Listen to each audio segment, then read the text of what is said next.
how is this character a 4-star? This character brings so many good things to the game, especially a new mechanic in the way of replenishing skill points for the entire team. She also just has really good buffs in general. On top of that, this 4-star character is also one of the fastest characters in the game. Hanya is looking to be like one of the best 4-star Harmony characters in the game since the release and with Tingyun. Hanya is a character that may be categorized as a Harmony character, but there are definitely some parts of her kit that feel a bit more nihility. Anyway, this is a character that you should seriously consider adding to your roster. She's going to be the newest physical Harmony character coming in patch 1.5, and I'm going to go through her kit and then quickly go through Relics, Lightcone options, and potential teammates. And so as I mentioned before, one of her outstanding stats is her speed stat. She has a 110 base speed and then gets a couple extra points of speed from her minor traces. She almost reaches 120 speed naturally. She is absolutely zooming out there, but this is a pretty important thing to note because one of her abilities actually scales off of her speed stat, and I will get into that later on in the video. So let's first go over her skill. Her skill is a high damaging physical attack to a single enemy and applies the burden state onto the enemy. Now, in the footage that we got, we did not actually see the debuff screen, but almost pretty certain that this is a debuff on the enemy, because after all, you are attacking the enemy, so I don't see how this can be any other thing but a debuff. So that's where the nihility vibes start to come into her kit, even though she is categorized as a Harmony character. So, for every 2 basic attacks, skills, or ultimates used on the enemy with the burden state, the team will recover a skill point. Burden can also only be applied to one enemy at a time and will be applied to the last enemy the skill was used on, which means that we cannot spread the effects across multiple enemies so that we can generate more skill points.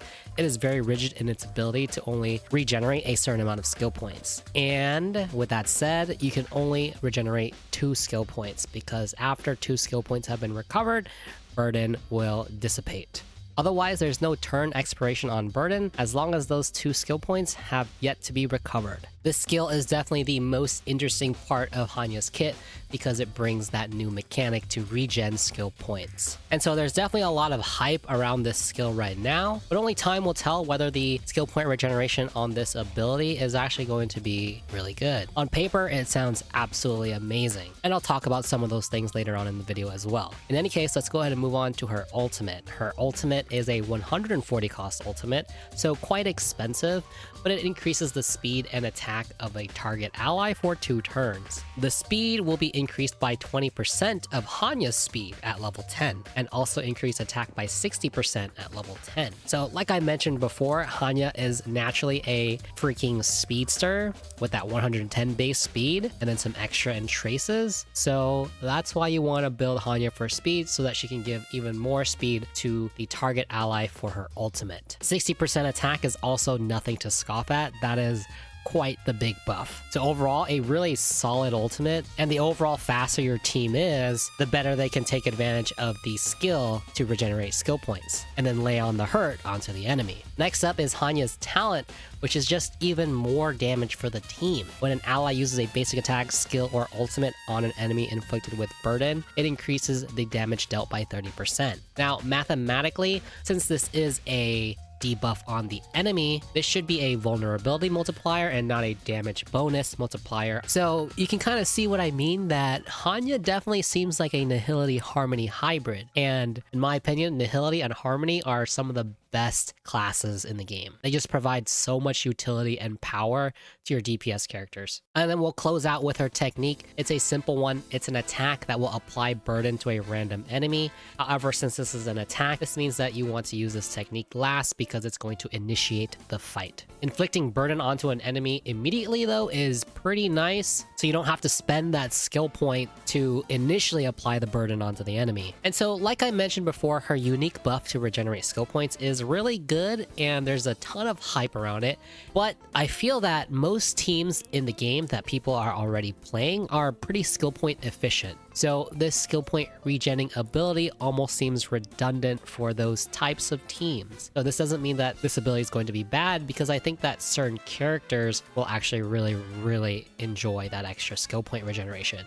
These are the characters like Qingque and Imbibitor Lune, because those are the characters that want to consume multiple skill points per turn. And so this means that it's a little bit less valuable for other characters like, say, Kafka and Zila, because usually those teams are already built to be somewhat skill point efficient. But with that said, the other parts of her kit are so dang good. Attack, extra damage, and speed are all amazing buffs for literally any team. So this is why you should absolutely consider getting Hanya when she rolls around. And with that said, since she is a 4-star, the likelihood of grabbing her Eidolons are pretty likely. So we'll go over Eidolons next. And for the most part, her Eidolons are pretty good. They don't completely break the character in my opinion, which is also pretty good because she is just a 4-star. We really wouldn't want Hanya to be surpassing 5 stars. But I guess at the same time, if 4 stars did surpass 5 stars, that would be much better for low spending players. Anyway, her E1 is that when an ally with Hanya's ultimate's effect defeats an enemy, Hanya's action gets advanced forward by 15%.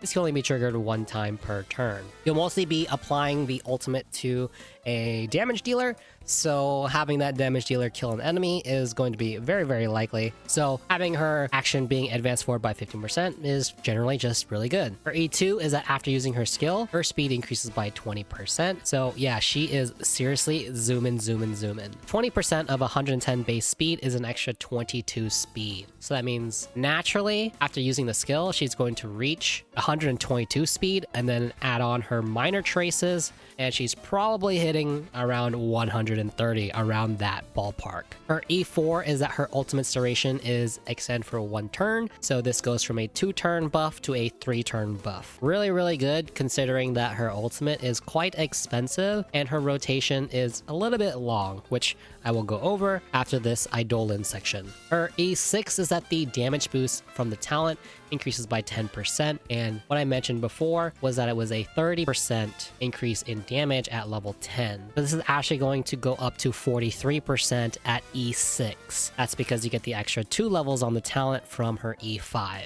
So that's a lot of extra damage coming out of Hanya's kit. Now let's talk about her major traces. It probably would have made sense for me to go over this right after her technique, but I'm just gonna put it here. And so anyway, her first major trace is that allies triggering the Burden's skill point recovery effect have their attack increased by 10% for 1 turn. It's a decent effect. The uptime is not that great, and choosing which ally will get the attack percentage is definitely going to rely on how your team's speed is built. So this one takes a little bit of finagling to really take advantage of its full potential. Her next trace is that when enemies with Burden are defeated, if Burden's skill point recovery trigger count is 1 or fewer, then you will additionally recover 1 skill point. So this is really good because one of the problems before with her Burden skill was that if you manage to kill the enemy before any of the skill points were recovered, then you don't recover any skill points at all. So this trace helps to overcome that drawback, and in general is just really good and really brings her kit all together. Her final trace is that when Burden's skill point recovery effect is triggered, then she regenerates 2 energy. This means that per skill, since you can recover 2 skill points, she additionally regenerates 4 energy for each skill used. So in essence, if you are using the skill to its maximum potential, you should get at least 34 energy out of a single skill usage. Now let's go over her rotation because it is quite long considering we don't use any type of energy regeneration relics. So in the MOC with 140, you start with 70. You're definitely going to want to start with your skill if you're not using her technique to initiate the battle. In doing so, she's going to go to 100, and then it will take 2 basic attacks in order to reach her ultimate. So this is a 3-turn, maybe 2-turn if Hanya gets hit. Now, Hanya's rotation is not as simple and rigid as other characters because it really depends on the speed of your team. So for example, if your team is really fast and you're able to regenerate the 2 skill points from her skill before Hanya's next turn, then technically Hanya can just use her skill every time her turn comes around. And in doing so, since you don't use her normal attack, you're always regenerating 30 energy instead of 20 in between abilities. However, if your team is not fast enough and she does have to use basic attacks, then her whole rotation changes. But in general, Hanya's rotation is probably going to be a 4-turn rotation in most cases. Now let's go over some good relic sets for Hanya. The 2 relic sets that definitely stand out are going to be the Hacker Space set for even more speed on Hanya and her teammates. And then the next one is the Musketeer set because it's just so incredibly generic. If it turns out that Hanya is a little bit squishy, or in particular your Hanya is really squishy, then going with a Guard of Weathering Snow or even increasing her defense is not a terrible option. In terms of planar ornaments, Fleet of the Ageless, because reaching that speed breakpoint is going to be really easy, and then you can give your attacks an extra attack boost. Broken Keel can work, although she does not have any effect res built into her kit, so reaching that 30% effect res to initiate the effects of Broken Keel might be a little bit more difficult than Fleet of the Ageless. And then the new planar ornament, Penacony Land of the Dreams, is going to be a pretty decent one for her, as long as the other DPS character on your team is also physical. It's going to increase her energy regeneration by 5 and then increase the damage of all other allies with the same damage type by 10%. And then for stats, you want to build up her speed as much as possible. This means speed boots is going to be the main stat that you're aiming for, and also speed substats. And then everything else can be either attack, physical damage, or if you need some more survivability, just go HP and defense. Being a physical type character, Break Effect can work as well if you want Hanya to be the character to be breaking the enemy's weakness. Although in my opinion, you'll probably want to run her alongside another physical character, and that physical character is probably going to be much more invested, so having a Break Effect on that other physical character is probably going to be much better. But of course, options are just options. Now, in terms of Lightcones, many of the Lightcones can work on Hanya.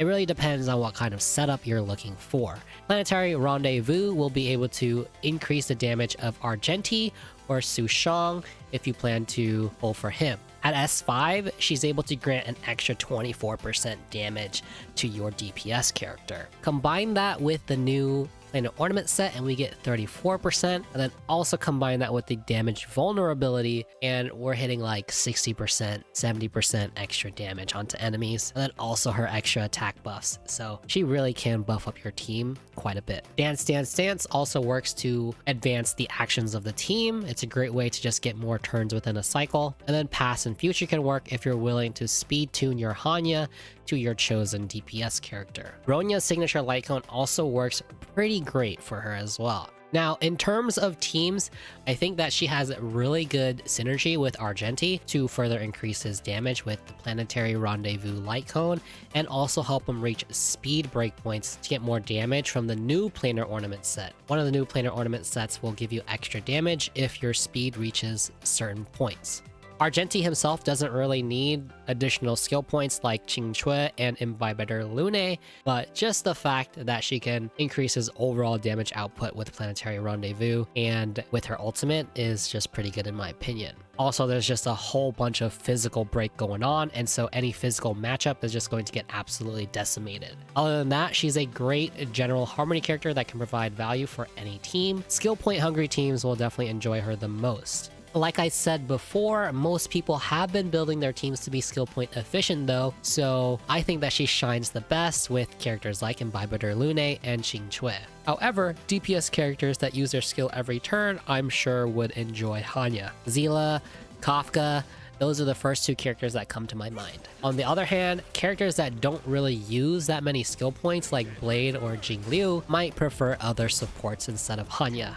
So anyway, that is Hanya. Let me know down in the comments what you think of her. Are you going to be pulling for her? How big of an effect do you think she's going to make on the game? Thanks for watching. If you made it this far, I have other videos on the channel covering re-analysis for other characters like Hua Hua and Argenti, so definitely check those out.